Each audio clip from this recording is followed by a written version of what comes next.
आपण म्हटलं तर म्हटलं तर सोप्याकडून अवघडाकडे जाणारा विषय पाहतोय. 12व्या दशकातला विवेक वैराग्य असा दशक आपण पाहतोय. सुरुवातीला आपण पाहिलं की हे सगळं साधण्यासाठी आपल्याजवळ कुठली गुण पाहिजे, कुठली लक्षणं पाहिजेत आणि त्याच्या जोडीला आपला अनुभव पण पाहिजे. नुसतं इतरांनी सांगितलं की आपण करणारी माणसं नाही आहोत. इतरांनी भले आपल्याला सांगितलं, आपल्याला पटलं तरच आपण करणार.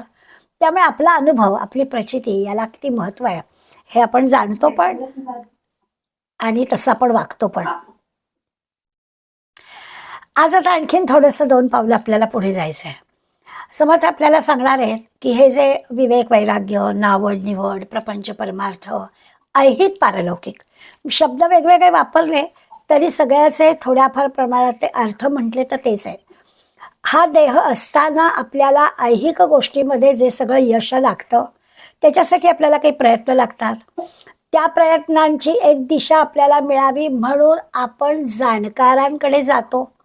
प्रपंचातल्या काही गोष्टींमधून आपल्याला काही निर्णय घ्यायचे असतात, त्यावेळेला ह्यातले जे जाणकार असतात त्यांच्याकडे आपण जातो. हा स्वाभाविकच आहे. कुठला व्यवहार करायचा झाला तरी आपण थोड्याशा अनुभवी लोकांचा सल्ला घेतो. हे ऐहिक बाबतीत आपल्याला पटणारी गोष्ट आहेच. आता प्रश्न आहे पारलौकिकाचा की देह टाकल्यानंतर जे काही आपल्याला हवं आहे त्यासाठी सुद्धा आपल्याला कोणाचा तरी सल्ला हवा आहे. मग तो सल्ला कोणाचा घ्यायचा तर सद्गुरूंचा घ्यायचा.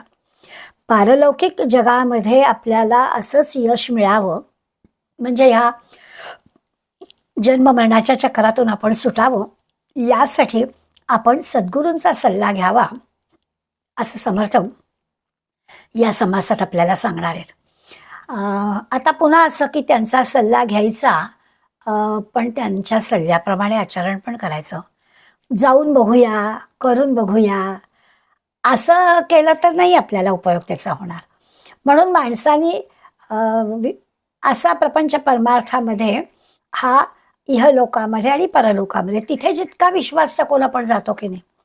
आपण नेहमी गमतीनं उदाहरण देतो की डॉक्टरांनी दिलेल्या प्रिस्क्रिप्शनप्रमाणे आपण औषध आणतो आणि मग त्याचा विचार करायला त्यांच्या बुद्धीवर आपण विश्वास टाकलाय ना, मग ते जसं सांगितलंय तसं आपण डोस घेतो. दिवसातून 2 वेळा 3 वेळा त्यांनी जसं सांगितलंय तसं आपण घेतो, विश्वासही घेतो.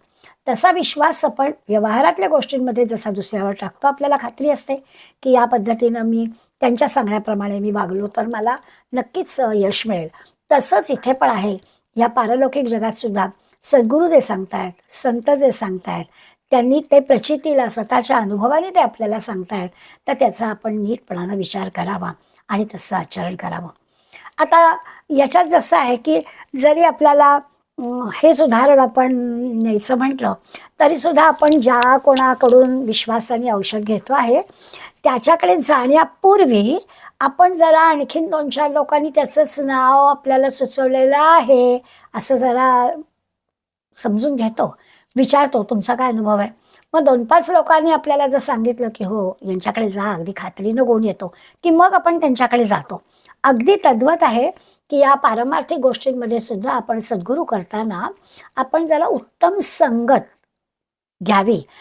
कोणाला कसा काय प्रचिती आले आपलं दिसलं आणि जावं असं नाही, तर उत्तम जाणत्याची संगत जशी प्रपंचात आपल्याला उपयोगी पडते तशी परमार्थात सुद्धा ही अशी संगत उपयोगी पडते. आणि मग त्या संगतीप्रमाणे आपण योग्य दिशेने गेलो, योग्य संतांकडे गेलो, योग्य सद्गुरूंकडे गेलो, त्यांनी सांगितलेल्या सगळ्या गोष्टी केल्या तर आपल्याला या सगळ्यामध्ये पारमार्थिक क्षेत्रामध्ये, पारलौकिक क्षेत्रामध्ये नक्की उपयोग होतो असं समर्थ आपल्याला सांगतात. मनात विचार येतो की बरं चाललं होतं, तुम्ही प्रपंचामध्ये यश मिळवण्यासाठी काय लक्षणं ती आम्हाला सांगितली तसं आचरण करण्याचा आम्ही प्रयत्न करणार असं मनोमनी ठरवत होतो. मग दुसऱ्यामध्ये तुम्ही आम्हाला अनुभव पण सांगितलं की आपला स्वतःचा अनुभव आपण घ्यायचा. आता एकदम इथे पारलौकिकाकडे कशाला बुवालात, ते काय आम्हाला अजून विचारणी आम्ही केलं त्याचा असं आपल्या मनात येणं स्वाभाविक आहे. आणि समासाचं नाव पण असं दिलं आहे भक्त निरूपण. यापूर्वी एकदा भक्ती निरूपण आपण पाहिला अगदीच 2ऱ्या दशकामध्ये. आपण भक्तीचा किती उपयोग होतो आपल्याला त्याचा विचार केलाय. आता आपल्याला भक्त निरूपण सांगितलंय. आता हे जो कोणी करणारा आहे म्हणजे आत्ताच्या उदाहरणात जसं आपण म्हटलं की 4-5 लोकांनी 5-10 लोकांनी आपल्याला सल्ला दिला, त्या सल्ल्याप्रमाणे आपण वागलो म्हणजे चांगल्या संगतीचा आपल्याला उपयोग झाला. मग आपण योग्य पद्धतीनं प्रयत्नपूर्वक त्यांनी सांगितलेल्या पद्धतीने औषध योजना जी केलेली आहे ती केली तर आपल्याला यश मिळतं. हे जसं आहे तसं पारमार्थिक क्षेत्रात सुद्धा काही लोकांनी आपल्याला हा संतांचा मार्ग सांगितला, संतांच्या मार्गाचा त्यांचा अनुभव संत आपल्याला त्यांच्या वाङ्मयातून सांगतायत, त्याप्रमाणे आपण जर आचरण केलं तर या पारलौकिक क्षेत्रात पण आपल्याला यश मिळायला केली जाणार नाही, हा खरं म्हणजे त्याचा अर्थ. पण त्याच्यासाठी या निरूपणाचं जे नाव आहे भक्त, ते आपण भक्त असलं पाहिजे. आपण नुसतं भाव तेथे देव असं म्हणतो, पण तो भाव तिथे देव, तो भाव अंतःकरणात असेल. भक्तीच्या मार्गाने हा आपण जो काही उत्तम जाणत्याची संगत धरायची ना, किंवा सद्गुरूंकडे जायचं आहे ना, किंवा आपण संत ग्रंथांचा अभ्यास करतोय ना, तो अगदी भावपूर्ण भक्तिपूर्ण अंतःकरणाने करावा. ते काही आपण कथा कादंबऱ्या वाचतो कोणाचं तरी पुस्तकातलं आणि मग विसरून जायचं असं नाही आहे. त्यामुळे त्यांनी सांगितलेल्या गोष्टी ह्या आपण मनःपूर्वक भावपूर्ण भक्तिपूर्ण अंतःकरणाने वाचाव्यात. ही खरी आपली सुरुवात. आता ठीक आहे, आता करायचं मग याच्यात नेमकं काय आहे, तर 2 महत्त्वाच्या प्रश्नांचा विचार या समासात समर्थ आपल्याला करायला सांगणार आहेत. पहिला प्रश्न आहे, देव कोण आणि मी कोण हे ओळखायचं आहे. प्रपंच परमार्थ दोन्ही साधायचं आहे आपल्याला. जाणकारांच्या सांगण्याप्रमाणे आपण करणार आहोत, सद्गुरूंच्या सांगण्याप्रमाणे करणार आहोत.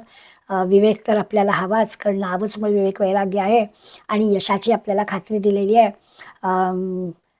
आता एक आहे ना की आपल्याला काय होतं, आपण किती जरी पारलौकिक गोष्टींचा विचार करत असलो तरी आपण त्याच्याकडे जाता जाता पुन्हा आपल्या प्रपंचातल्या गोष्टी येतो. म्हणजे गोंदवलेकर महाराज नेहमी सांगतात की लोक मोठ्या भक्तीनं गोंदवल्याला येतात, चांगली गोष्ट आहे, परंतु गोंदवल्याला येतात आणि मला प्रपंचातले प्रश्न विचारतात. तर सद्गुरूंकडे जाऊन प्रपंचातले प्रश्न नाही विचारायचे, कोणाला काय विचारायचं हे आपल्याला आता विवेकाने बरोबर कळलेलं आहे. त्यामुळे आता देव कोण आणि मी कोण या प्रश्नांची उत्तरं आपल्याला विचारायची आहेत. तर ती कोणाला विचारायची, तर संतांनाच विचारायची, सद्गुरूलाच विचारायची, तरच आपल्याला त्याचं उत्तर मिळणार आहे. त्यामुळे या 2 प्रश्नांसाठी सद्गुरू आपल्याला काय सांगतायत त्याची एक थोडी ओळख, म्हणजे खरं यापूर्वी पण झाली आहे, पुन्हा पण आपल्याला हे दोन्ही विषय येणार आहेत. एक आहे पंचीकरण आणि एक आहे महावाक्य यांचा विचार. ज्या 4 वेदांची 4 महावाक्य आहेत, म्हटलं तर सगळी वाक्य वेगळी असते तरी अर्थ तोच आहे. त्या 4ही वाक्यांचा प्रत्यक्ष उल्लेख केला नसला तरी त्याचा विचार आपल्याला एक भक्त या नात्यानं पारलौकिक क्षेत्रामध्ये आपल्याला जे यश मिळवायचं आहे त्यासाठी करण्याची आवश्यकता आहे. त्यामुळे आता आपण नेमका आपल्याला 2 प्रश्नांचा विचार करायचा आहे. कुठे उत्तर मिळतील ते गाईड पण दिलेलं आहे. देव कोण आणि मी कोण हे आपल्याला या प्रश्नांची उत्तरं संतांच्या सद्गुरूंच्या सान्निध्यात मिळवायचे आहेत आणि त्याचं उत्तर कुठे मिळणार आहे ते पण आपल्याला सांगितलेलं आहे. तर पंचीकरणाची जी क्रिया आहे आणि वेदांची जी 4 महावाक्य आहेत त्यांचा जर विचार आपण केला, पुन्हा पुन्हा केला, समर्थ सांगतायत पुन्हा पुन्हा करावा लागेल हा विचार. एकदा केला आणि मला आता वाक्य कळली, आता मला कळलं असं नाही होणार. त्या वाक्यांचा विचार आपल्याला परत परत करावा लागेल. आता ह्या 2 गोष्टींचा जो विचार करायचा आहे ना, नेमकं काय आहे त्याच्यामध्ये, तर थोडक्यामध्ये सांगायचं, मी आत्ताच म्हटलं की त्याचं प्रत्यक्ष पंचीकरण म्हणजे काय ते आत्ता सांगणार नाही आहे किंवा 4ही वाक्यांचे पण उल्लेख करणार नाही. नुसतं 4 वाक्य आपल्याला हे पाहिजेत असं ते आपल्याला पंचीकरण महावाक्य विवरण केलेची करावे. ह्या ज्या पारलौकिक याच्यामध्ये आपल्याला जे काही यश मिळवायचं आहे त्याच्यासाठी या 2 गोष्टी केलेची करावे, पुन्हा पुन्हा विवरण करावे एवढंच सांगितलं. तर नेमकं पंचीकरण म्हणजे काय आहे त्या यथावकाश आपल्याला कळेल, किंवा नेमकी 4 महावाक्यांचे अर्थ काय आहेत ते पण आपल्याला यथावकाश कळेल. पण या दोनांच्या माध्यमातून देव कोण आणि मी कोण या प्रश्नांची उत्तर आपल्याला मिळतील. आता हे शोधता शोधता त्या मूळ परब्रह्माचा शोध आपल्याला घ्यायला हवा. जे काही सगळं संपूर्ण म्हणजे दृश्य जग आहे त्याच्यामध्ये हे काही शाश्वत परब्रह्म आहे ते आपल्याला ओळखायचं आहे. कणाकणामध्ये आता वारंवार आपण सांगतो की हा ईश्वर सगळीकडे आहे, भरलेला आहे. आता त्या कणात कसा शोधायचा, धुलीचा कण आपल्याला दिसतो, त्या धुलीच्या कणातही परब्रह्म आहे. आता ही जाणून घेण्याची गोष्ट आहे. त्यामुळे संपूर्ण या दृश्य जगामध्ये संपूर्ण शाश्वत परब्रह्म सुद्धा आपल्याला ओळखायचं आहे. हेच मोठं त्या परमार्थाचं रहस्य आहे. आणि त्या परमार्थाचं म्हणून मग काय करायचं की अनुभव असणाऱ्या संतांकडे जायचं. अनुभव असणारे संत आपल्याला सारासार विचार करायला शिकवतात. योग्य अयोग्य, सार असार, आत्मा अनात्मा, ह्या सगळ्या गोष्टी ही संत मंडळी आपल्याला शिकवतात. आणि या विचारानं या परमात्म्याचा शोध आपल्याला घेता येईल. देव म्हणजे कोण, मी म्हणजे कोण, या प्रश्नांची उत्तरं आपल्याला समजतील. काय आहे ह्या प्रश्नांची उत्तर, हा प्रश्न हे उत्तर, असं संत आपल्याला सांगतील, पण आपल्याला कळलं पाहिजे ना. त्यामुळे समजून घेण्याची संतांची जी भाषा आहे ती आपल्याला विवेकाने कळेल असं सांगतात. माहिती आहे आपल्याला सगळ्यांना की हे दृश्य जग आहे, पण या दृश्य जगात सुद्धा एक अदृश्य गोष्ट आहे. नाही आहे दिसत, दृश्यच आहे. दृश्य जगामध्ये काय आहे, सगळे जे काही जड पदार्थ, जड गोष्टी आहेत, त्या सगळ्या दृश्य आहेत, ज्या दिसत आहेत आपल्याला. दगड, धोंडे, पर्वत, नद्या, झाडं, माणसं, पशु, पक्षी, प्राणी, सगळं जे काही आहे ते आपल्याला दिसत आहे. जे जे काही दिसतं आहे ते सगळं दृश्य म्हणजे जड आहे. जे दिसत नाही आहे त्या न दिसण्यामध्ये सुद्धा दोन गोष्टी आहेत. एक चंचल आहे, एक निश्चल आहे. चंचल आहे ते माईक आहे. आता आपण पाहणार आहोत, म्हणजे किंवा पूर्वी पण पाहिलेलं आहे, पण दिसतं तर आहे, पण अदृश्य, म्हणजे दिसत तर नाही आहे, परंतु ते बदलणार आहे. म्हणजे असं आहे, आपले जे काही रागलोभ आहे ते आपल्याला दाखवता येणार नाहीत, पण ते चंचल आहेत, आपल्याला समजेल. आपल्या सगळ्या भावना ज्या आहेत त्या समजतील आपल्याला. आपण त्या देऊ घेऊ शकणार नाही दुसऱ्याला, बरोबर आहे. पण हे अदृश्य ज्या आहेत त्या अदृश्यामध्ये काही चंचल गोष्टी आहेत आणि एक निश्चल आहे. निश्चल काय आहे, ते परब्रह्म परमात्मा आहे, तो अगदी शाश्वत आहे. पण तोही दिसत नाही आणि याही गोष्टी दिसत नाहीत, ज्या खरं म्हणजे अशाश्वत आहेत, माईक आहेत, चंचल आहेत. आता आपल्याला ते जड जे आहे म्हणजे दिसत आहेत ते पण, आणि जे दिसत नाही त्यामध्ये सुद्धा जे माईक आहे, मायेने निर्माण केलेलं आहे, या सुद्धा सगळ्या गोष्टी आपल्याला विवेकाने बाजूला करायच्या. आपला राग, लोभ, एकमेकांवर असणारं प्रेम, चिंता, या सगळ्या गोष्टी आहेत. म्हटलं तर त्या आहेत, पण अदृश्य आहेत. त्या अदृश्य गोष्टी ज्या आहेत, आपण पाहणार आहोत पिंडाचे चार हे स्थूल, सूक्ष्म, कारण, महाकारण झालं एक एकदा आपलं. पुन्हा सुद्धा आपल्याला त्याचा विचार मग समर्थ करायला लावणार आहेत. तर अशामध्ये ज्या स्थूल देह कळतो, पण जो सूक्ष्म देह आपल्याला कळत नाही, त्या सूक्ष्म देहामध्ये काय काय गोष्टी असतात, कारण देह म्हणजे काय आहे, अशा ज्या गोष्टीतून दिसतात, तर ते म्हटलं तर अदृश्य आहे, पण चंचल आहे, बदलणार आहे, माईक आहे, मायेने निर्माण केलेलं आहे. ते जे आहे ते पण बाजूला करायचं. अशाश्वत आहे, आज आहे उद्या नाही, ते काही टिकणारं नाही. त्यामुळे जड गोष्टी, ज्या दृश्य गोष्टी आहेत त्याही बाजूला करायच्या, आणि अदृश्यामधलं हे जे अशाश्वत आहे, माईक आहे, चंचल आहे, तेही बाजूला करायचं. आणि मग जे उरेल ते निश्चळ शाश्वत परब्रह्म उरेल. आणि हे सगळं विवेकाने, खरं म्हणजे असं आहे की समर्थांचे शब्द आहेत, त्रैलोक्य हिंडून शाश्वत परब्रह्म आपल्याला कळेल. आता त्रैलोक्य हिंडून म्हणजे काय, देहाने जगभराचा प्रवास करायचा, विश्वातून प्रवास करायचा, त्या त्रैलोक्याचा प्रवास करायचा असं नाही. तर सगळे किती ग्रंथ अभ्यासा, किती काय काय करा, त्या सगळ्यातून आपल्याला विवेकाने हेच नेमकं हुडकून काढायचं आहे. परब्रह्म, शाश्वत परमात्मा काय आहे, तो देव कोण, असा जो प्रश्न आहे त्याचं उत्तर आपल्याला इथे मिळेल. ते मिळण्यासाठी आपल्याला दिसणारं सगळं जड आणि अशाश्वत असणारं माईक, चंचल बाजूला करावं लागेल. असा सगळा देव कोण याचा या प्रश्नासाठी करावायचा विचार, आणि विवेकाने सारासार विचारांनी हे आपल्याला कळेल. आता जे की आपण परब्रह्माचा विचार करणार आहोत, शाश्वताचा विचार करणार आहोत, कायम टिकणाऱ्या शाश्वत निर्विकारी परब्रह्माचा विचार करणार आहोत. त्याचा विचार करताना आपल्याला लक्षात येईल की हे कुठून आलं, तर आपल्याला सगळ्यांना माहिती आहे की मूळ माया आणि अंतरात्मा यापासून या परब्रह्माचा विचार सुरू झाला. मग आता असंच आहे, म्हणून आपण मगाशी पिंडाचे देह, तेव्हाच ब्रह्मांडाचे 4 देह असं आपण मग विचार केला. जसं स्थूल, सूक्ष्म, कारण, महाकारण आहे, तसं या दृश्य विश्वाचे सुद्धा 4 देह आहेत, आणि त्याची नावं आपल्याला माहिती आहेत. विराट असं त्याला, स्थूल देह जसं आपला आहे तसा याचा विराट देह आहे. त्याच्यानंतर सूक्ष्म देह जो आहे ते हिरण्यगर्भ आहे. आपण जे कारण देह आपल्या देहातल्या म्हणतो तसं त्याचं अव्याकृत म्हणतात, आणि महाकारण देहाला मूळ माया म्हणतात. असं देहाचे जसे, आपल्या पिंडाचे जसे 4 भाग आपण सांगू शकतो, तसं या ब्रह्मांडाचे, या पूर्ण विश्वाचे पण 4 भाग सांगू शकतो. तर हे आपण सगळं सद्गुरूकडून समजून घ्यावं. मग आपल्याला काय होईल की हे सगळं 8 देहांचा विचार केला की विवेकानं या सगळ्याचं खंडन करायचं, सगळं बाजूला करायचं, म्हणजे जे काही उरेल ते परब्रह्म, असं त्यांनी आपल्याला आता त्याचा सविस्तर भाग आपण ओव्यांच्या सहाय्याने बघणार आहोत.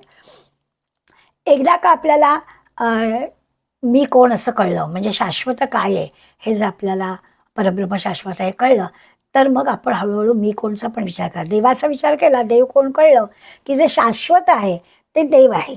मग आपण आपला मी कोण याचा विचार करू शकतो. मग आपण मीचा शोध घ्यायचा. मग आपोआप मीच्या ह्यातल्या सगळ्या गोष्टी ज्या आहेत त्या एक एक एक एक आपण काढून टाकल्या.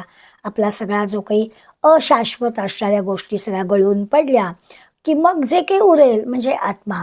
तो आत्मा म्हणजे आपलं खरं रूप आहे हे आपल्याला अनुभवता येतं.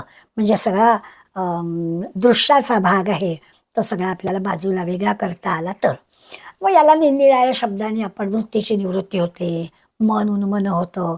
आपलं ऐकून झालेलं आहे, सगळं काही नवीन नाही आपल्याला. मग अशी जी अवस्था आहे ते शून्य अवस्था येते. आणि मग अशा अवस्थेमध्ये काय होतं तर ज्ञानाचं विज्ञान होतं. जे काही ज्ञान प्राप्त झालं आहे त्याचं विशेष ज्ञान आत्मज्ञान होतं. किंवा आपण ध्यानाच्या माध्यमातून ध्येयापर्यंत गाठतो. समर्थांचे शब्द आहेत, पाप जे आहे ते विलयाला जातं, जन्माचं सार्थक होतं. वेगळ्या वेगळ्या पद्धतीनं आपल्याला म्हणजे या पदाला पोचल्यानंतर काय काय घडतं ते समर्थ आपल्याला सांगणार आहेत. आणि याचाच अर्थ अगदी सोप्या भाषेत सांगायचं झालं तर या पदाला पोचलेला जो कोणी आहे तो आता ह्या नाव जे दिलेलं आहे भक्त निरूपण, यातला भक्त किंवा दास, भगवंताचा दास या पदापर्यंत पोचतो. आणि नुसतं पोचून भागणार नाही तर इतर लोकांना सुद्धा तो तिथे घेऊन जातो. म्हणजे जे त्याला कळलाय तो इतरांना पण सांगतो. असा सगळा विचार या भक्त निरूपणामध्ये समर्थ आपल्याला करायला सांगणार आहेत. पहिल्या ज्या 4 ओव्या दिलेल्या आहेत त्या 4 ओव्यामध्ये विषयाकडे जाण्यासाठी प्रपंच परमार्थ साधावा असं त्यांनी सांगितलं. याच्यातच सार्थक आहे, दोन्ही साधलं पाहिजे. सगळ्या माणसांनी काही केवळ परमार्थ करायचा, उत्तम प्रपंच करायचा, प्रपंच पण सार्थक करायचा आणि परमार्थ पण त्याच वेळेला करायचा. आणि जे कोणी अनुभवी मंडळी आहेत त्यांचा सल्लामसलत घ्यायचे. प्रपंचात जसं आपण सल्लामसलत घेतो तशी परमार्थात पण घ्यायचे असं आपल्याला त्यांनी सांगितलं. छानपैकी संत मंडळींना, सद्गुरूंना आपल्या मनातल्या शंका विचाराव्यात आणि योग्य पद्धतीने त्यांच्या मार्गदर्शनाने हे सगळं करावं.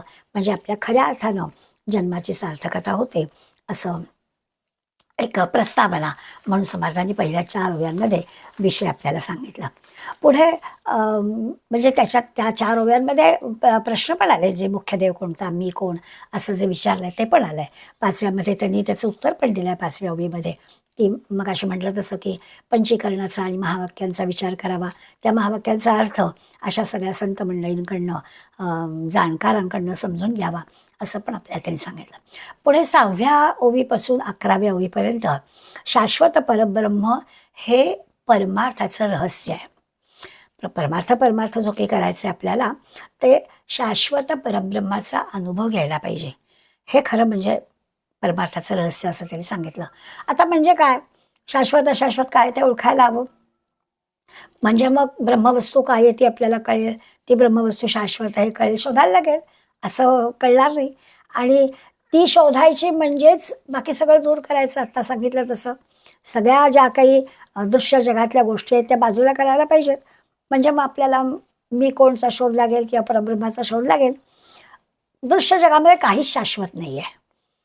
असं शांत बसावं आणि सभोवतालच्या सगळ्या गोष्टींकडे बघावं आणि आपण विचार करावा की यातलं शाश्वत काय आहे, काहीच नाही, काहीच शाश्वत नाही असं आपल्या लक्षात येतं. त्यावेळी त्याच्याबद्दल काही फार मोठं विचार करायला हवं असं दिसणारी प्रत्येक गोष्ट ही शाश्वत नाही हे आपल्याला आता पक्क कळलेलं आहे. मग जे दृश्य आहे तो सगळा मायेचा बाजार आहे. मला तर रोजच असं वाटतं, मी ज्या देशात आली आहे जरा जरी कुठे मॉलमध्ये गेलं ना की त्या मॉलचं ते प्रचंड पाहून असं वाटतं काय माया बाजार भरला आहे. किती वस्तू, किती पैसा, किती काही त्याला सुमारच नाही. पण सगळं जे काही आहे ते कसं आहे, अशाश्वत, काहीच टिकणारं नाही. आणि म्हणून हा सगळा माया बाजार आहे. आणि हा या सगळ्या माया बाजारात शाश्वत परब्रह्म आपल्याला शोधायचं आहे. खूप विचार करायचा, विवेकाने विचाराने या दृश्य जगामधल्या सगळ्या अशाश्वत असणाऱ्या गोष्टी बाजूला करायच्या. सगळं माया निर्मित आहे, निरनिराळ्या आहे. एक बाजूला करावं तर दुसरं आणखीन माया समोर आणून देते आहे, ते बाजूला करावं तर आणखीन पुढलं काहीतरी आणून देते. सगळं बाजूला करावं लागतं, कारण हे नाशिवंत, हे नाशिवंत, हे जे दिसतं आहे हे नाशिवंत. असं करून खरं खोटं तपासावं. खरं दिसतं पण नसतं. असं वाटतं की हो हे शाश्वत आहे, पण नाही. लक्षात येतं की नाही, तेही शाश्वत नाही. हे सगळं समजून घ्यावं. दृश्य जगातल्या प्रत्येक गोष्टीकडे बघून लक्षात येतं की हे शाश्वत नाही, हे शाश्वत नाही. आणि मग खरं काय आहे, शाश्वत काय आहे? या मायेच्या बाजारातल्या सगळ्या या पंचभौतिक गोष्टी आहेत, त्या सगळ्याच्या सगळ्या नाशिवंत आहेत. मग काय, असा प्रश्न निर्माण होतो. त्यामुळे 6 ते 11 ओव्यांमध्ये आपण निराशच, की काहीच नाही, आपल्याला सापडतच नाही, काही नाहीच आहे शाश्वत असं वाटतं. मायेपासून निर्माण झालेलं हे सगळंच आहे की विश्व आहे, ते सगळं नाशवंत आहे. मग आता पुढल्या 12व्या ओवीपासून स्वाभाविकच विचार करायची वेळ येते की मग काय, इंद्रियांना दिसतं ते सगळं नाशिवंत आहे. किती किती उत्तम उत्तम वाटतं, जे जे छान छान दिसतं सगळं सगळं नष्ट होणार आहे. जे बनवलेलं असतं ते नाहीसं होणार आहे. जे वाढताना दिसतं ते नाहीसं होणार आहे. कुठे किती किती गोष्टी जे असतं ते नाहीसं होणार आहेच, दिसतंय ते नाहीसं होणारच आहे. पण वाढणाऱ्या गोष्टी आहेत त्याही नाही. झाडं छान छान दिसतात, फुलं छान छान दिसतात. आज असा सगळा ताटवा भरलेला आहे, पण उद्या त्याचं काय होणार? झाडं दिसत आहेत, उद्या त्याचं काय होणार? पानं, फुलं, निसर्ग ह्या सगळ्याचं पुढे काय? असा विचार केला की हे सगळं नाशवंत आहे असं आपल्याला दिसतं. जे काही बनवलेलं असतं तेही नाशवंत आहे. कला दिसते तेही नाशवंत आहे. जे वाढतं ते मोडतं, मोडतं ते नाशवंत होतं. जे जे काही पंचभौतिक ज्या ज्या काही गोष्टी आहेत त्या सगळ्या अशा नाशवंत आहेत. आता विचार येतो, मग माणूसही, आपणही सगळे पशु प्राणी पक्षी आपण पण सगळे नाशवंतच आहोत. मग आता या सगळ्याची मुळाकडे जाण्याचा प्रयत्न केला जातो. आता देव कोण हे तर आपण पहिलं परब्रह्म परमात्मा, आणि तो हे सगळं शाश्वत जे आहे तो देव. आता प्रश्न आहे मी कोणचा? मी कोण म्हटलं की मग माणसाची निर्मिती होताना म्हणजे अगदी समर्थाने वर्णन केलेलं आहे की माणसाचा जन्म होतो तो वीर्यापासून माणसाचा जन्म होतो. वीर्य तयार कसं होतं तर अन्नापासून वीर्य तयार होतं. अन्न कसं तयार होतं तर वनस्पतींमधून आपल्याला अन्न मिळतं. वनस्पती कुठून निर्माण होतात तर पृथ्वीमधून वनस्पती निर्माण होतात. पृथ्वी कशी तयार होते तर पाणी आहे असेल तर पृथ्वी असणार आहे. पाणी कुठून येतं तर तेज, आपण जलचक्र पाहतो ना, तर तेज नाही असेल तर पाणी, तेज नाही तर पाणी नाही, वायू नाही तर तेज नाही. असा सगळा क्रम आपल्या लक्षात येतो. आपल्या निर्मितीचा विचार केला तर आपल्याला हा सगळा क्रम असा लक्षात येतो की अरे एकामुळे दुसरं, दुसऱ्यामुळे तिसरं, तिसऱ्यामुळे चौथं असं चाललेलं आहे. आणि अंतरात्मा नसेल तर वायू नाही, मूळ माया नसेल तर अंतरात्मा नाही. म्हणजे ही माया, ही सगळी बाजूला करा, बाजूला करा, पण ह्या मायेतूनच परब्रह्म पण आपल्याला दिसत आहे असा त्याचा अर्थ. त्यामुळे जसं एखादं चक्र आहे, सुरुवात जिथे होते तिथेच पुन्हा जातं, पुन्हा निर्मिती, पुन्हा नाश, पुन्हा निर्मिती, पुन्हा नाश, असं सगळं चालू असतं. हे सगळं विवेकाने समजून घ्यायचं असा त्याचा खरा अर्थ. मग एकदा का आपण हा विचार केला म्हणजे देहधारी पण नाश पावतात, पण देहधारी माणसाची निर्मिती कशी होते ती, तो क्रम जो आपण जाणून घेतला त्याच्यातून आपल्याला या अंतरात्म्याचा, अंतर्मन नसेल तर वायू निर्माण होणार नाही, आणि मग मूळ मायेचा विकार नसेल तर अंतरात्मा पण निर्माण होणार नाही. असा सगळा जर विचार केला तर आता आपल्याला कळलं की अगदी देव म्हणजे कोण आणि मी म्हणजे कोण. खरा एक गीतेच्या 8व्या अध्यायाची सुरुवात होते ना, बराबर बराबर अर्जुन प्रश्न विचारतो आणि सगळ्या प्रश्नांची उत्तरं कशी जसे अर्जुनाने विचारले तशी भगवंत देतो. तसं इथे असं आपल्याला वाटतं की एका शब्दात सांगा देव म्हणजे काय, मी म्हणजे काय, तर तसं नाही होत. ते सगळं जाणून घ्यायचं आहे. देव म्हणजे काय तर शाश्वत असणारी गोष्ट परब्रह्म परमात्मा, तो देव आहे, तो जाणून घ्यायचा आहे, विवेकाने जाणून घ्यायचं आहे. मग मी कोण आहे तर मी असा असा निर्माण झालो, मी नाशिवंत आहे, पण मी आहे त्या मीचं खरं स्वरूप जे आहे आत्म्याचं ते मात्र समजून घ्यायचं आहे. असा सगळा विचार 17व्या ओळीपर्यंत समर्थांनी आपल्याला सांगितला. पुढे 18 ते 22 ओव्यांमध्ये आता आपल्याला लक्षात आलं नाशिवंत विश्व पण बाजूला करायचं आहे, किंवा हे सगळं विश्व नाशिवंतच आहे, मायेतून निर्माण झालं ते बाजूला करून मग शाश्वत ब्रह्म ओळखलं. निर्विकार असं परब्रह्म, त्यामध्ये ही पृथ्वी किंवा काय पृथ्वी आप तेज वायू सगळे पंचमहाभूत, हे पण सगळं नाहीसं होणार. म्हणजे शाश्वत काय राहणार, तर फक्त निर्गुण निर्विकार असं शाश्वत हे राहणार. अष्टधा प्रकृती पण नाशिवंत, म्हणजे पंचमहाभूत पण नाशिवंत, सत्वरजतम पण नाशिवंत, सगळं दृश्य पण नाशिवंत, सगळं असून नसल्यासारखं. त्यामुळे शाश्वत जे शोधायचं ते आत्मानात्म विवेकाने, सारासार विवेकाने आपण ते शोधायचं. विचार आणि विवेकानेच सूक्ष्मात हळूहळू शिरता येतं. जर विचार सूक्ष्म झाला आपला, तर मग आपल्याला हे जे काही अशाश्वत आहे ते बाजूला करता येतं आणि शाश्वत ओळखता येतं. अशी थोडीशी खात्री पण दिली. भक्त निरूपण म्हटलंय ना, तर भक्ताला हे सगळं संतांच्या सद्गुरूंच्या मार्गदर्शनाने हे सगळं करता येतं. प्रोसेस हीच. त्यांनी किती जरी सांगितलं तरी याच पद्धतीनं आपल्याला जायला पाहिजे आणि मग आपल्याला देव कोण हे कळतं. त्याच्यात पुन्हा समर्थांनी हळूच आपल्याला सांगितलं की हे स्वानुभवाने कळतं. म्हणजे आधी एवढं सांगितलं की संतांचं मार्गदर्शन घ्या, सद्गुरूंचं मार्गदर्शन घ्या, विवेकाने सारासाराने करा. आणि मग 22 ते 25 ओव्यांमध्ये सांगितलं हे स्वानुभवानं पटेल, म्हणजे कळेल विवेकानेच. पण एकदा ते कळलं की आपल्याला पटेल. बरं, नुसतं आपल्याला पटेलवर समर्थ थांबणारे नाही, तर पुढे आपल्याला सांगणार आहेत, या समासाच्या अखेरच्या भागामध्ये सांगणार आहेत की हे आपल्याला पटलेलं इतरांना पटवलं तर ते आपल्याला खरं पटलं, नाही तर मला कळलंय बाकीच्यांचं काही का होईना असं नाही चालणार आहे समर्थांना. समर्थ पुढे सांगणार आहे देव कोण हे आपल्याला कळलं आणि हे आता स्वानुभवाने पटलं. मग मी कोण आहे हे कळण्यासाठी पण आपल्याला कळलं की जे काही मी म्हणजे काय आहे, ते माझं आत्मतत्व पण कळलं. देहामधली तत्व आपल्याला कळली, ती सगळी तत्व काढून टाकायची. मन जे आहे त्या मनात उत्पन्न होणाऱ्या वृत्ती पण काढून टाकायच्या. मी तू पण जे काही आहे ते पण काढून टाकायचं. अशा सगळ्या स्थूल देहातल्या किंवा सूक्ष्मकार या सगळ्या देहांचा शोध घ्यायचा. मग मी तू पण संपलं, या सगळ्या गोष्टी संपल्या, दृश्य पदार्थ बाजूला गेले, ब्रह्मवस्तू शिल्लक राहिली की ते जे काही आहे ते माझं खरं स्वरूप आहे हे पण आपल्याला कळेल. पंचीकरण, तत्वविवरण, महावाक्य चिंतन या सगळ्यामधून हाच विचार आपल्याला सांगितला आहे. सगळ्याचा भावार्थ एकच आहे. शब्द जरी वेगळे वापरले तरी आपण परमात्मा स्वरूप आहोत हे समजण्यासाठी हे सगळं सांगून झालं. आणि मग लक्षात असे येईल आपल्या की हे सगळं कळण्यासाठी खूप काही मोठे परिश्रम करायला हवेत असं काही नाही आहे. एकच शब्द वापरला आहे, अनासक्त झालो तर हे सगळं आपल्याला लगेच समजतं. अनासक्त. जोपर्यंत या त्या गोष्टीची आसक्ती आपल्यामध्ये आहे तोपर्यंत हे कळणार नाही. देव आणि भक्ताचं जे मूळ शोधायचं आहे, मी म्हणजे कोण, देव म्हणजे कोण शोधायचं आहे, तर तो आत्मा आहे. आणि तो आत्मा कळण्यासाठी आसक्ती सोडली पाहिजे. असा एक थोडक्यामध्ये, म्हणजे आधी सगळं सांगितलं आणि मग मला एवढं सगळं कठीण वाटत असलं तर हे लक्षात घ्या. आणि मग ही जी काही विवेकाने किंवा आत्ता म्हटलं तसं अनासक्त वृत्तीनं आपण जर विचार केला तर जी अवस्था माणसाला मिळते त्याला वृत्तीशून्य अवस्था म्हणतात. की मग काही मिळवायचंच नाही ना, काही मिळवायचंच राहिलेलं नसल्यामुळे काही चिंता करायचं कारणच नाही आहे.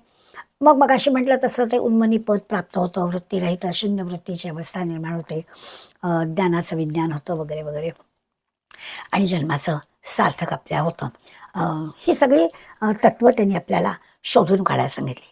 आणि मग जे द्वैत किंवा ते सगळं द्वैत संपून जातं. 4 वाक्यांचे जे मी सांगितले आपल्या माहितीसाठी, खरं तर त्या सगळ्या गोष्टी आपल्याला माहिती असतात, माहिती नसतात, अशातला काही भाग नाही. परंतु तरी देखील आपण त्या आलाचे उल्लेख म्हणून त्या 4 याचा विचार करायचा. ऋग्वेदामध्ये ब्रह्मा प्रज्ञानम ब्रह्म असं वाक्य, ऋग्वेदाचं जे महावाक्य आहे त्याला प्रज्ञानम ब्रह्म म्हटलं. यजुर्वेदामध्ये अहम ब्रह्मास्मी, आपण हे सगळे वाक्य वापरतो. सामवेदामध्ये तत्वमसी आणि अथर्ववेदा अयम आत्मा ब्रह्म. अशा 4 वेदांमधली 4 महावाक्य ज्याला म्हणतात ती आहे. तसं पाहायला गेलं तर 4 शब्दांचे 4 वाक्यांचा अर्थ एकच आहे. ही सगळी ज्ञानमार्गाची या मार्गाने गेलं तर आपल्याला 26 आणि 27 ओव्यांमध्ये समर्थांनी जे सांगितलं आहे त्या पद्धतीने या दोन्ही प्रश्नांची, देव कोण आणि मी कोण, काय माझं स्वरूप म्हणजे काय आहे, परब्रह्म परमात्मा जो शाश्वत आहे तो म्हणजे काय आहे, हे आपल्याला कळेल. आता यालाच जोडून आपल्याला भक्ती मार्गाचे, भक्त निरूपण आहे ना, तर अशीच 4 भक्ती मार्गाची वाक्य माहिती पाहिजे. पहिलं वाक्य म्हटलं आहे, कृष्णस्तु भगवान स्वयं. स्वरूप पाहायचं आहे ना, कृष्णस्तु भगवान स्वयं, आपण स्वतःच भगवत स्वरूप आहोत. मत्तः परम न अन्यत, सगळं काय ते मीच आहे, दुसरं असं काही नाहीच आहे. ब्रह्मणे प्रतिष्ठाहम किंवा मामेकम शरणम व्रज, ह्या ज्या सगळ्या गोष्टी आहेत या सगळ्या पण अशाच आहेत. आणि म्हणून आपल्याला कळेल की जाणता भक्त, समर्थांचा शब्द आहे, जाणता भक्त जर असेल ना तर त्याला या सगळ्या गोष्टी कळतील. परमार्थामध्ये माणूस साधा सरळ श्रद्धावान निष्कपट असा लागतो, गोष्ट खरी आहे. पण साधा सरळ म्हणजे व्यवहारामधल्या साध्या सरळला लोक कोणी फसवतील ना, त्या व्यवहारातल्या साधा सरळचा अर्थ नाही घ्यायचा. व्यवहारामधला साधा सरळ माणसं फसवला जातो, म्हणजे ज्याला आपण खुळा बावळा म्हणू तसा नाही बरं का. इथे साधा सरळ आहे, श्रद्धावान आहे, निष्कपट आहे, पण म्हणजे व्यवहारशून्य नाही आहे, कुणी फसवू शकणारा नाही आहे. असं ना जंगलामध्ये असं हे करतात की जे उंच उंच सरळ सोट वृक्ष असतात ना, त्याच्या अशा लांब लचक फळ्या निघतात, त्यामुळे त्याचीच तोड होते. ज्याच्या थोडासा बुंधा आणि लगेच फांद्या फुटलेल्या तर मग त्याची अशी सलग फळी मिळत नाही, सलग वासे वगैरे मिळत नाही. त्यामुळे जंगलामध्ये सरळ सोट वाढणारी झाडं असतात ना ते तोडली जातात, वाकडं तिकडं झाडांचा काही उपयोग होत नाही. तसं सरळ स्वभावाची माणसं असतात ना की त्यांचं आतबाहेर काही नसतं, अशी जी मंडळी असतात त्या मंडळींना या ठिकाणी अशा पद्धतीने चटकन त्यांची प्रगती होते. ते ना शंका कुशंका काढत नाहीत, पटकन विश्वास टाकतात. मला कधी कधी असं वाटतं की आपण कितीतरी वेळा असं जे काही आपण संत साहित्यामध्ये वाचतो ऐकतो आणि आपला चटकन विश्वास बसतो आणि मग लोक त्याच्याबद्दल जे प्रश्न विचार हे आपल्या कधी मनातच आलं नाही असं आपण म्हणतो. याचं कारण तेच आहे, समर्थ आपल्याला सांगतात की जाणता भक्त, हे जे जाणता विशेषण आहे फार महत्त्वाचं आहे परमार्थामध्ये, याला खूप महत्त्व आहे. साधं सरळ माणसाने असावं नाही असं नाही, परंतु याच्यामध्ये जी की आपल्याला ती उन्मनी अवस्था, शून्य अवस्था, सारासार विवेक असं जे आपण पाहतोय, इथे आपल्याला जाणते पण असायला हवं आहे, तसं चालणार नाही. आता म्हणजे जसं अगदीच व्यावहारिक शब्द वापरायचं म्हटलं तर आपण चतुर असायला पाहिजे. हां, समर्थ आपल्याला सांगतात की चतुरता, आपलं चातुर्य जे आहे ते कुठे वापरायचं हे लक्षात घ्यायचं, दुसऱ्याला फसवण्यासाठी नाही वापरायचं. शब्दांच्या कुठं कोट्या करून आपल्याला लोकांनी चांगलं म्हणावं याच्यासाठी चातुर्य पण नाही वापरायचं. पण चातुर्य लागतं समजून घेण्यासाठी, या गोष्टींसाठी चातुर्य लागतं. किंवा आपण असं तो समर्थ शब्द जर जाणता वापरतात त्याच्यामध्ये आपण जे म्हणतो की भक्ती पाहिजे, श्रद्धा पाहिजे, दुसऱ्यावरती विश्वास पाहिजे ना, तर तसा विश्वास पाहिजे. आणि आणखीन महत्त्वाचं म्हणजे साक्षेपी प्रयत्नशील पण तसं भक्तमध्ये या सगळ्या गोष्टी येतील. चतुर असलाच पाहिजे, सरळ स्वभावाचा असलाच पाहिजे, पण तो जाणता असला पाहिजे, त्याला हा सारा विवेक जमेल अशा पद्धतीने समर्थांनी सांगितलं. आता हे सगळे जे काही विषय 27 ओव्यांपर्यंत आपण समर्थांनी आपल्याला सांगितले ते आपल्याला भक्त या गोष्टीशी जोडायचे. हे तर आपल्याला कळलं की देव म्हणजे काय, मी म्हणजे काय, ह्या दोन गोष्टी आपल्याला कळल्या. नाशिवंत जग बाजूला करता आलं, शाश्वत काय परब्रह्म ते आपल्याला ओळखायचं आहे, स्वरूप म्हणजे काय आहे हे ओळखायचं आहे. शेवटच्या अखेरच्या टप्प्यामध्ये समर्थांनी आपल्याला सांगितलं की असं जेव्हा जमतं त्यावेळेला मला आता स्वरूप ज्याला कळलं आहे त्याला ह्या बाह्य जगात मी तूपणाची गोष्ट राहणार नाही, वृत्तीशून्य किंवा वृत्तीरहित अवस्था होईल वगैरे, किंवा मगाशी म्हटलं तसं उन्मनी होईल, असं होईल. या सगळ्यामधून आपल्यासारखे अन्य करता आले पाहिजेत. हा जो विचार आहे म्हणजे जो ब्रह्मविचार आपल्याला कळलेला आहे, समर्थ आपण अशी जे जे ठावे ते ते इतरांचं सांगावे असं म्हणतात. ते इथे शेवटच्या ओवीत त्यांनी आपल्याला सांगितलं आहे की आपल्या जन्माचं सार्थ झालं, मला परब्रह्म परमात्मा काय ते कळलं, ब्रह्मज्ञान झालं, स्वरूप कळलं, असं नाही पुरणार. आपल्या मनातले सगळे नाना संशय दूर होत झालेच पाहिजेत. पण हा सगळा जो मार्ग आहे तो पतितांना पावन करणारा मार्ग आहे. त्यामुळे पतितांना पावन करणाऱ्या हा जो या मार्गाचं सगळ्या जगाला पण आपण पावन केलं पाहिजे ना. त्यामुळे आपोआपच म्हणजे हे असं जे करणारे असतात ना त्यांना आपण अवतार म्हणतो. ते अवतार धारण करून येतात, ते तुमच्या आमच्यासाठी येतात, आपल्याला मार्ग दाखवायला येतात. त्यामुळे अनेकांना हे जे कळतं, म्हणजे सगळे संत हे भगवंताचे अवतार असतात, कारण ते संत आपल्याला या भगवंताशी ओळख करून देण्यासाठी येतात. अशा प्रकारचा विचार समर्थांनी मांडला. आता प्रश्न असा आहे की हे सगळं भक्ताला जमलं पाहिजे ना. मग भक्त म्हणजे काय? ही तर झाली सगळी देव म्हणजे काय, मी म्हणजे काय, या प्रश्नांची उत्तरं शोधण्यासाठी करायची योजना. आणि ही सगळी त्या भक्ताला जमली पाहिजे. म्हणून मग आधीच्या 2 समासामध्ये जी लक्षणं, सगळे गुण जे आपल्याला सांगितले त्याचं आपल्याला स्मरण करायला लागेल की आपल्या हृदयामध्ये भक्ती असली पाहिजे, निष्ठा असली पाहिजे. कारण हे ना समर्थांनी आपल्या खरं जीवनाचं ऐश्वर्य सांगितलेलं आहे. आपण ना आपल्या ऐश्वर्याची व्याख्या वेगळी असते. आपले काय फिक्स डिपॉझिट किती आहे, घरदारं किती आहेत, पैसा अडका सोनं नाणं किती आहे, ह्याच्यावर आपण आपलं ऐश्वर्य कसं आहे ते ठरवतो.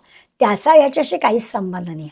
पारमार्थिक क्षेत्रात आपल्याला प्रगती करायची आहे, मी कोण याचा शोध आपल्याला घ्यायचा आहे. मग आपल्याला इथलं ऐश्वर्य काय, तर आपल्या हृदयामध्ये भगवंताबद्दलचा भाव किती आहे, अंतःकरणात भक्ती किती आहे, भगवंतावर आपली निष्ठा किती आहे, हे आपलं ऐश्वर्य आहे. आणि ते जर नसेल तर या प्रश्नांची उत्तर नुसती कळून काहीच उपयोग होणार नाही. आपल्या या सत्ता संपत्तीचा काही आपल्याला ऐश्वर्य मानून उपयोग नाही, असं आपल्याला लक्षात घेतलं पाहिजे. म्हणून संतांचा विचार का कुठले संत असे श्रीमंत होते? काहीच नव्हतं. सगळ्या संतांचे जर आपण विचार केला तर त्यांचं जे ऐश्वर्य होतं ते सगळं भगवंत म्हणजे भक्तीचं ऐश्वर्य त्यांच्याजवळ होतं. म्हणून आपण भक्ताची जी व्याख्या आहे त्याचा विचार करायला पाहिजे. छान निरनिराळ्या मंडळींनी आपल्याला सांगितलं की अहो भगवंत कसा असतो माहिती आहे का? भगवंत म्हणे चंदनाच्या वृक्षासारखा असतो. आणि भक्त कसा असतो? तर भक्त वारा असतो. म्हणजे भक्त काय करतो? वारा जसा त्या चंदनाच्या वृक्षाचा सुगंध सगळीकडे देतो ना, तसं या भक्तामुळे भगवंत कळतो. म्हणून समर्थांचं सांगणं आहे की जी गोष्ट शाश्वत काय आहे ही आपल्याला कळली असेल तर त्या भक्ताची जबाबदारी आहे त्यांनी हे सगळ्यांना सांगितले पाहिजे. हे खरं त्याचं भगवंताचं ऐश्वर्य भक्ताला प्राप्त होतं आणि भक्त ते ऐश्वर्य इतराला देतो. समर्थांच्या मनाच्या श्लोकामध्ये अनेक ठिकाणी आपल्याला या भक्ताबद्दलचं नको दैन्य वाळे जिळे भक्ती उणे. समर्थ म्हणतात म्हणजे भक्ती नसेल तर ते दैन्यवाळे जीवन, आपल्याला दैन्यवाळे जीवन आवडत नाही. पण समर्थांची हे आहे की ज्याच्या जीवनामध्ये श्रद्धा नाही, ज्याच्या जीवनामध्ये भक्ती नाही, तो दिनवाणा आहे, तो दैन्यवाणा आहे. ज्याच्या जीवनामध्ये हे सगळं आहे त्याला ऐहिक दैन्यवाणा येणारच नाही. त्याची व्यवस्था आपोआपच भगवंत करतो. त्याच्या 2 वेळच्या भुकेची कोणी त्याला चिंता करायचं कारणच नाही आहे. पण होतं असं की भक्तीचं दैन्य असतं, म्हणून हे सगळं वेळ येते असं आपल्या लक्षात येईल. ठिकठिकाणी आपल्याला भक्ताबद्दलची व्याख्या समर्थांनी सांगितली. आणखीन आपण विचार केला तर अध्यात्माच्या प्राप्तीसाठी सगळ्या गोष्टी थोड्या पणाला लावाव्या लागतात. मिळतं या अध्यात्माच्या प्राप्तीनं सगळे संत म्हणतात खरं समाधान, खरा आनंद आपल्याला प्राप्त होतो, असा सगळ्यांचा अनुभव आहे. प्रसन्नता, आनंद, समाधान हा अध्यात्माच्या प्राप्तीनंतरच मिळणारा तो खरा असतो.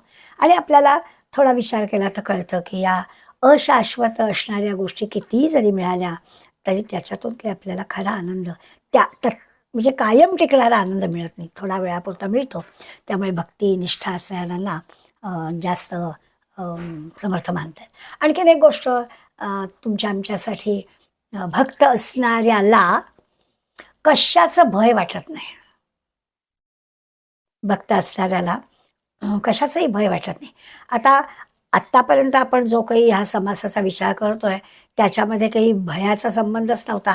मग कशाला अचानक आपण हा विचार केला?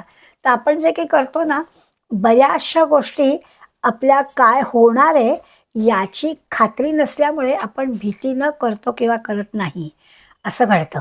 इथे समर्थ आपल्याला मुद्दाम सांगणार आहेत की हा परमात्म्याचा जो शोध घ्यायचा आहे, देव कोण, मी कोण, आणि ते जे शोधताना आपल्याला जे काही करायचं आहे ते संत जे सांगणार आहेत ते करताना घाबरण्याचं काहीच कारण नाही आहे, भीती वाटण्याचं काहीच कारण नाही आहे. किती निष्ठा आपली असली पाहिजे भगवंतावर.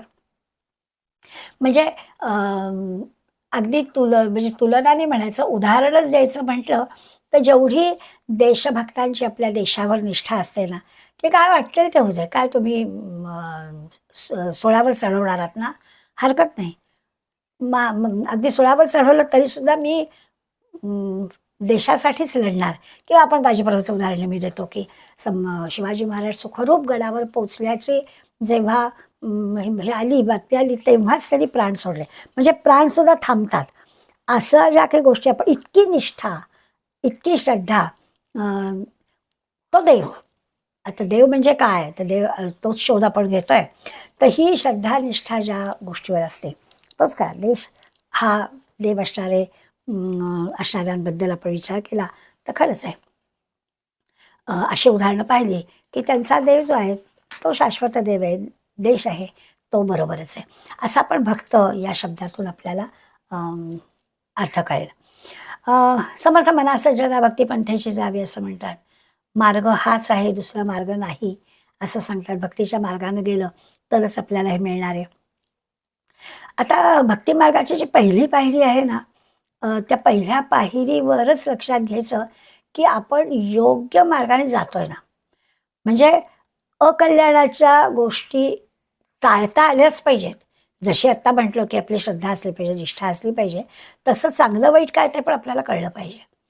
भक्त आहोत ना, त्या भक्ताजवळ असणाऱ्या ह्या सगळ्या गुणांचा विचार आपल्याला त्यांनी त्याच्यात करायचा आहे. माऊली तर आपल्या भगवंताला नेहमीच उपमा देताना कल्पतरू, कामधेनू, चिंतामणी असंच म्हणतात. आणि याचं कारणच आहे की तुम्ही कल्पना करा ते होणार, जी इच्छा कराल ते होणार. असं करण्यासाठीच तो भगवंत आहे. पण जी इच्छा करायची ती चांगली करायची, याच्यासाठी या भक्ताची तयारी करून घ्यायला हवी की त्याच्याशी निष्ठा असली पाहिजे. आपण नेहमी गमतीनं उदाहरण देतो की इच्छा तर चांगली केली पाहिजे ना. अगदी बसलोय मोठा, अगदी कल्पवृक्षाखाली, कल्पना करू ती पूर्ण होणार आहे. एकदा, दोनदा, तीनदा अनुभवसुद्धा घेतला की आपण जे मनात येऊ ते आपल्या होत आहे. मग चांगलं तरी मनात येऊ दे, ते चांगलं तरी मनात येऊ दे, याच्यासाठी भक्त असला पाहिजे. मग भक्त असतात त्याची भक्ती मनामध्ये निष्ठा असली पाहिजे. म्हणजे मग असे वाईट विचार येणार नाहीत. याच्यासाठी भक्त कसा असावा याचा विचार पण करायला हवा. म्हणून नाव दिलं आहे भक्त निरूपण. आणि संबंध ह्याच्या समासामध्ये भक्त निरूपण म्हणताना शेवटच्या ह्याच्यात फक्त सांगितलं की भक्तांनी या सगळ्या गोष्टी कराव्यात, समजून घ्यावं. आणि ते काय करावं तर ते भगवंताला, म्हणजे ती जी काय आपण आपल्याला मिळालेली गोष्ट आहे ती भगवंताच्या भक्तांना आपण ती द्यावी, असा हे केला. एकदा का हा शोध लागला तर त्या शोधाचा उपयोग होईल.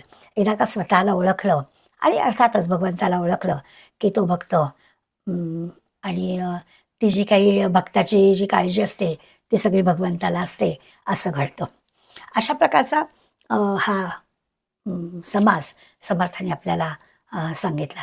मी मागच्या वेळेस म्हटलं तसं की ह्या दशकामध्ये, म्हणजे खरं भीमदशकात पण थोडंसंच होतं, पण याही दशकामध्ये असं आपल्या लक्षात येईल की आता निम्म्याच्या वरती दासबोध अभ्यासूच झालेला आहे.